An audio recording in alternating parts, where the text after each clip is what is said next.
écoutez Radio Lomé, il est 12h30.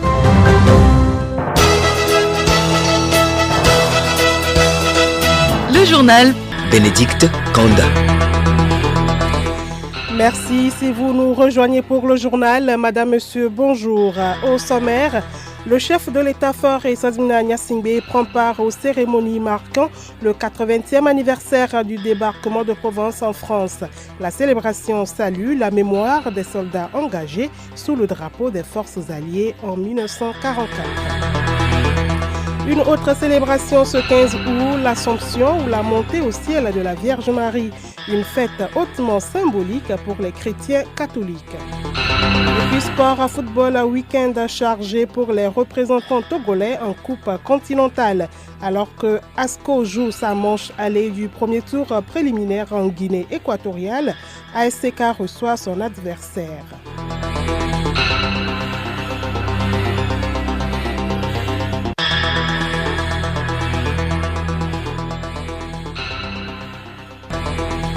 radiolomé.tg. Bienvenue à tous. Le président de la République Faure Nsassingbe Gnassingbé participe ce 15 août à Toulon, en France, aux cérémonies marquant le 80e anniversaire du débarquement de Provence. Cette commémoration à laquelle sont conviés plusieurs chefs d'État vise à saluer la mémoire des soldats engagés sous le drapeau des forces alliées qui ont œuvré à la libération à partir de l'opération militaire lancée le 15 août 1944 sur les côtes méridionales françaises. Parmi ces troupes figuraient des combattants venus du Togo et d'autres pays d'Afrique. Cette circonstance mémorielle des temps forts de la Deuxième Guerre mondiale est l'occasion de réaffirmer l'attachement des dirigeants français et africains à la paix et à la résolution des conflits par le dialogue et la réconciliation. Le dernier soldat togolais ayant participé au débarquement de Provence, aujourd'hui décédé, avait reçu la Légion d'honneur lors du 60e anniversaire en 2004. Et on rappelle un peu l'histoire. Le débarquement de Provence est le deuxième acte de libération de la France. 2 mois et demi après le débarquement de Normandie, les Alliés et l'armée B, essentiellement composée de combattants africains venus des anciennes colonies, ouvrent un deuxième front au sud du territoire français. Théophile Dandako. L'opération, connue sous le nom de Anvil Dragoon, avait mobilisé 900 000 hommes au total, dont 250 000 Français de l'armée B. La moitié des troupes françaises étaient issues des anciennes colonies, tirailleurs sénégalais et algériens, goumiers et tabors marocains, pieds noirs, marsouins du Pacifique et des Antilles. Ils ont largement contribué à la réussite de cette opération et à la libération des grandes villes comme Marseille, Toulon ou Fréjus. C'est en chantant « Nous sommes venus d'Afrique pour libérer la France » qu'ils ont débarqué le 15 août 1944 sur les plages de Provence.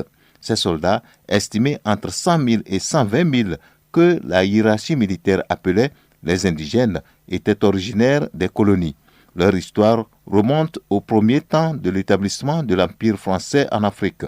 La création d'un corps de tirailleurs dits sénégalais répondait initialement aux besoins d'effectifs pour les guerres coloniales. L'Empire colonial français n'aurait peut-être pas existé sans ces troupes noires qui ont participé à toutes les opérations de conquête de territoire menées par la France tout au long du XIXe siècle en Afrique et à Madagascar. Elles ont remplacé progressivement les soldats européens de base qui résistaient mal aux conditions climatiques tropicales. Merci à vous, Théophile Dandako. Vous le savez, dans l'actualité aujourd'hui, l'Église catholique célèbre ce jeudi 15 août la solennité de l'Assomption ou la montée corps et âme de la Vierge Marie au ciel. La célébration est marquée par des messes et autres manifestations dans les églises.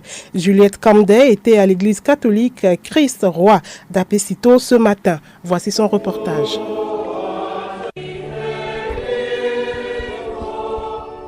C'est une chapelle archi-comble qui a célébré l'Eucharistie à Apesito. Même les moins grands ont répondu à ce rendez-vous marial. À travers les textes du jour, tirés de l'Apocalypse de Saint Jean, de la première lettre de Saint Paul apôtre aux Corinthiens et de l'Évangile selon Saint Luc, le père Roger Agré a exhorté les fidèles à jouer pleinement leur rôle de chrétiens au sein de l'Église. La Sainte Vierge Marie a accepté collaborer avec Dieu pour nous donner du salut. Elle a enfanté le Christ, ce Messie qui est venu nous sauver. Chers amis, en fêtant cette solennité, nous sommes tous appelés à collaborer avec le Seigneur. Marie a enfanté le bonheur, Marie a enfanté la paix, Marie a enfanté l'amour, Marie a enfanté la joie pour nous. Qu'est-ce que nous enfantons aujourd'hui? Colère, insulte et autre chose, comme Saint Paul nous le disait le dimanche passé dans la deuxième lecture. Nous sommes appelés à suivre l'exemple de la Sainte Vierge Marie, à être prêts à dire oui au Seigneur à tout instant. Seuls les chrétiens catholiques célèbrent en effet l'Assomption. C'est une grande joie pour nous d'être venus aujourd'hui pour célébrer celle qui a donné vie à notre Seigneur, qui nous fait des grâces et des bénédictions à tout moment, qui nous protège de tout mal. Ceux qui critiquent la Vierge Marie, peut-être ils n'ont pas encore compris que sans la Vierge Marie que nous fêtons aujourd'hui, sans elle, on n'aura pas notre Sauveur. Si elle n'avait pas donné vie à Jésus-Christ, qu'ils adorent aujourd'hui là, ils n'allaient pas adorer Jésus. À la fin de la messe, l'église est entrée en ébullition sur des chants à l'honneur de la Vierge Marie.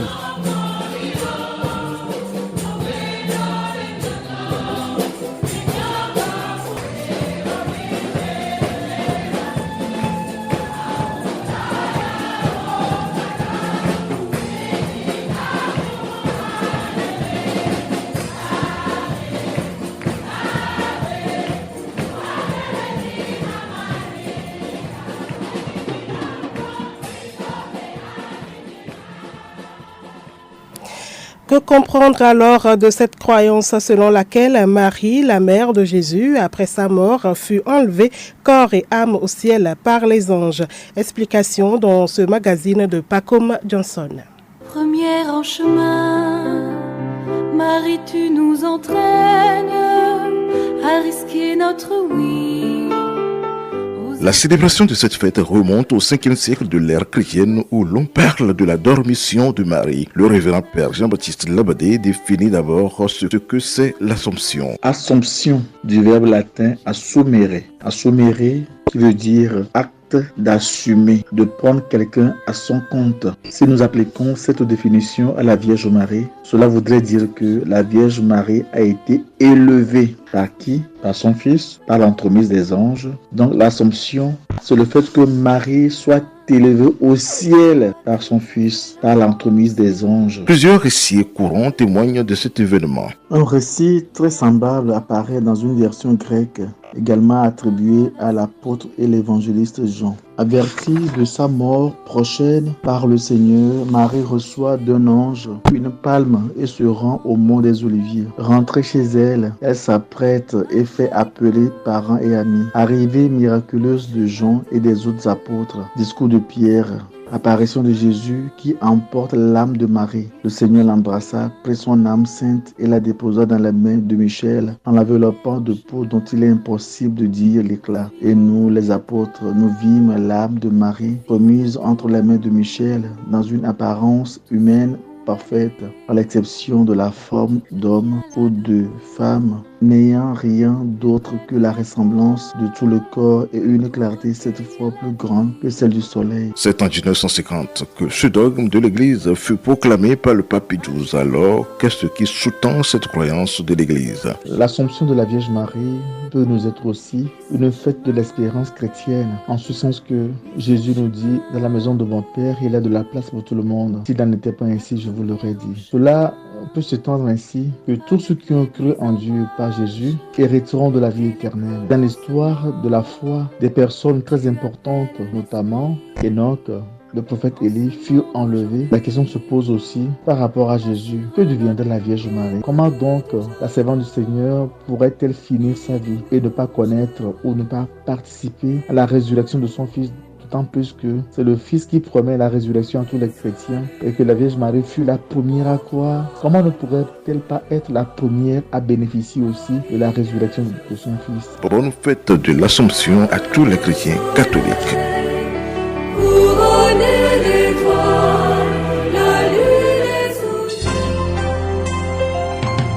Le journal Bénédicte Kanda. Également dans l'actualité en RDC, un peu plus d'un mois après le départ de la MONUSCO du Sud Kivu, l'heure est à la mobilisation des fonds pour combler le vide. Il faut au moins 57 millions de dollars pour assurer la période dite de transition permettant le transfert des tâches de la MONUSCO à l'État congolais d'ici juillet de l'année prochaine. Des officiels congolais et des Nations Unies se sont réunis à Bukavu dans le cadre du groupe de travail conjoint pour savoir qui donne quoi et pour lancer officiellement cette feuille de route. Le président Denis Sassou Nguesso s'est adressé hier à ses concitoyens à l'occasion de la fête nationale qui marque aujourd'hui les 64 ans d'indépendance du Congo-Brazzaville. Il a appelé la nation à la responsabilité à l'instar des pères de l'indépendance. Il demande également aux jeunes d'éviter les raccourcis. Et puis l'Organisation mondiale de la santé a déclenché hier son plus haut niveau d'alerte sanitaire au niveau international face à la propagation du Mpox, la variole du singe en Afrique. La veille, l'Agence de santé de l'Union africaine, Africa CDC, avait déclaré une urgence de santé publique. L'épidémie actuelle partie de la RDC est pour l'heure circonscrite en Afrique. Le déclenchement du plus haut niveau d'alerte doit permettre d'accélérer la recherche et de mobiliser de nouveaux financements pour stopper l'épidémie. Retour en national, en page magazine, les récoltes s'annoncent difficiles cette année. Des vastes champs de maïs et autres céréales ont été frappés par la sécheresse brutale. La situation est pire dans les régions centrales, de la Kara et des savanes. L'état des lieux avec Odette Bira. Des champs de céréales aux couleurs jaunes, on dirait déjà en maturité. C'est la forme des plants de maïs, de sorgho, d'haricots, d'arachides et bien d'autres. La pluie qui était abondante au départ a disparu depuis plus d'un mois. Des cultures sont fanées. Mayaba Mevebana, producteur d'igname, à Blita, et Tani Abalo, producteur également de tubercules et de café à Kamé. Cette année, c'est une année très dure, une année qu'on n'a jamais vécue par rapport au phénomène climatique. Jusqu'alors, en août même, ou peut-être à la MENA, on était à la phase de la culture du haricot. Mais maintenant, c'est surprenant que c'est maintenant que les gens sont en train de faire le soja, les gens sont en train de faire le maïs. Ailleurs même, il y a beaucoup de localités, beaucoup de villages qui n'ont pas encore eu la pluie jusqu'à l'heure où nous sommes actuellement. Donc ça veut dire qu'ils n'ont rien fait. Cette année, cette campagne, elle est dure. Les pluies ne sont pas au rendez-vous comme on l'espérait. Et on a beaucoup d'inquiétudes par rapport à la quantité de maïs pour la campagne. C'est vraiment pitoyable quand vous regardez dans les champs. Le soja, ceux qui ont tardé n'ont pas encore semé. Donc c'est le haricot qu'on attend voir si ça peut aller. À Bassar et à Sokodé, la désolation est la même. À Djemini Koriko, président des producteurs d'anacarde dans la région centrale. Depuis la deuxième semaine du mois de juillet, l'approche de sécheresse a été tellement longue, si bien que les semis ont séché. Certains maïs ont jauni, séché également. Actuellement, nous ne savons plus et beaucoup d'interrogations s'il faut semer, ressemer encore, ou soit s'il faut vraiment déclarer que la saison là n'est pas très propice pour surtout le céréales. Sur la zone d'aménagement agricole planifiée Pia dans la région de la Kara, c'est aussi le désespoir. Mazalo Machambo, présidente de la ZAP spécialisée dans la culture de riz, du maïs et du soja. Nos maïs sont devenus sèches. Nos soja qui étaient à la floraison est devenu à zéro. Tout est parti, tout est sec. Tout est sec. On ne sait plus dans quoi on est pour cette année. On est tellement découragé. Aujourd'hui, le 14 août, que je vous parle, même si la pluie tombait, certaines productions, on ne peut plus récupérer parce que c'est déjà parti, c'est devenu sec. Ça porte déjà le maïs, mais il n'y a pas les graines où est devenu sec comme à la récolte. On n'a plus d'espoir. On n'a plus d'espoir. On se pose mille et une questions. On ne sait plus qu'est-ce qu'il faut. Nous sommes très désespérés. Demain vendredi, nous allons parler des plaintes de ces producteurs liés à cette sécheresse. Sport à présent, football qui tout double demain vendredi en Côte d'Ivoire pour ASCO féminine. Le club togolais joue sa seconde rencontre dans le tournoi UFOAB.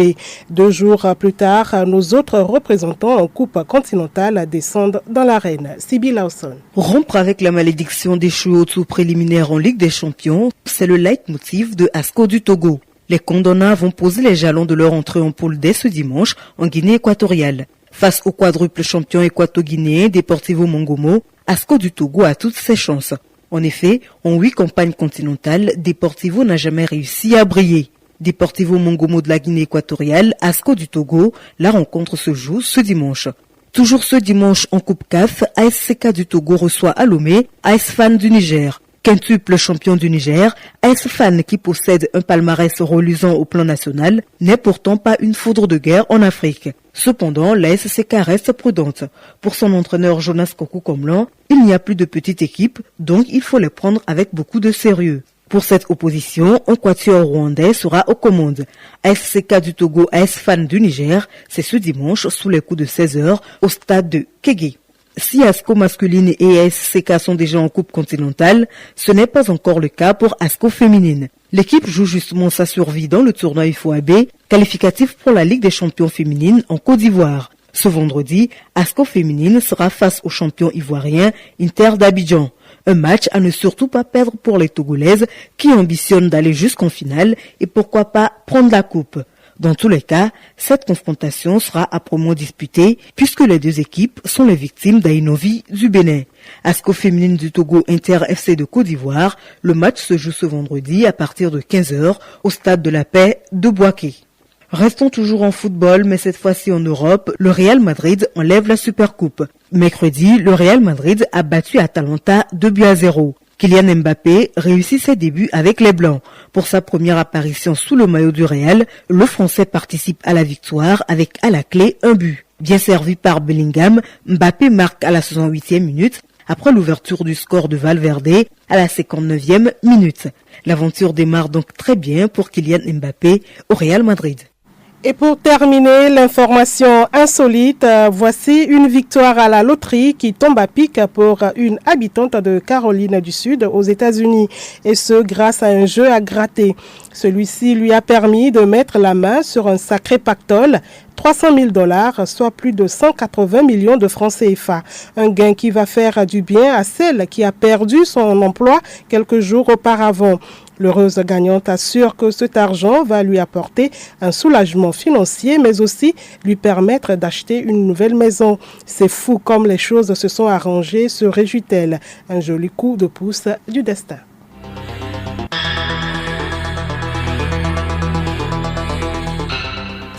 Madame, Monsieur, voilà pour cette édition. Merci de l'avoir suivi. L'essentiel à retenir dans l'actualité ce jeudi, le chef de l'État-fort et Ssazina Gnassingbé prend part aux cérémonies marquant le 80e anniversaire du débarquement de Provence en France. La célébration salue la mémoire des soldats engagés sous le drapeau des forces alliées en 1944.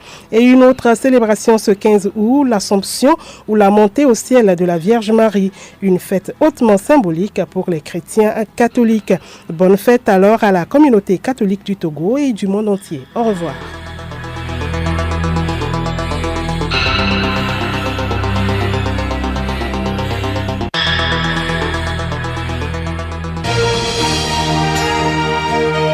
Radio Lomé, boîte postale 434, email radiolomé@radiolomé.tg.